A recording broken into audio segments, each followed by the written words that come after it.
main benefit for me to owning my own business, especially here in Dubai, is the fact that I can structure my days around my children. I can be there for school pickups and school drop-offs, and I can take them to after-school activities. I can be around during the half terms and the holidays. The drawbacks to it means that I have to work longer hours in the evenings once I've put them to bed. The hours creep up on me and I have to reply to many emails and edits that I need to do. And I think the whole trying to find a work-life balance is very difficult. For a wedding, for example,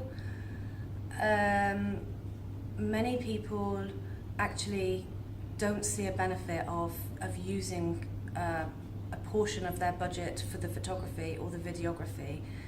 They're willing to use very large parts of their budget for decor, flowers and things, but they don't understand that at the end of the day, the photography, the photographs, their album is the only thing they're going to have left at the end of it. Everything else is just over within a day. The photographs is what keeps that memory alive. So if you feel that a fee is too high, research your photographer, meet with them, make sure you see all of their work, let them show you their weddings from start to finish so you have a good idea of what you're going to receive at the end of it. Because at the end of the day, this is a once only day. It's, you know, you're never going to have this day again. So you need to make sure those memories are captured forever in the correct way. Yes, there is. I follow many photographers from around the world, specifically the UK and America, and they're always doing lots of alternative shoots. You know, you've got an alternative bride and an alternative groom, and you don't seem to get much of that in Dubai.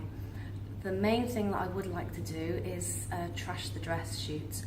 I have done one once before, and I took the bride and groom out to the sea, down to the beach, and in there, she was in her wedding dress, he was in his morning suit, and they got in the sea and had some fun.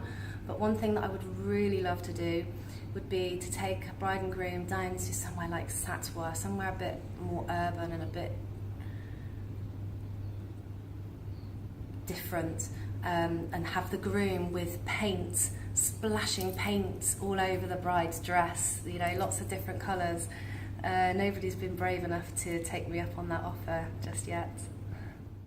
I studied photography at university, but you really don't have to. It's not, I didn't need to have that qualification. I chose to study it because it was a hobby that I took further and wanted to continue that.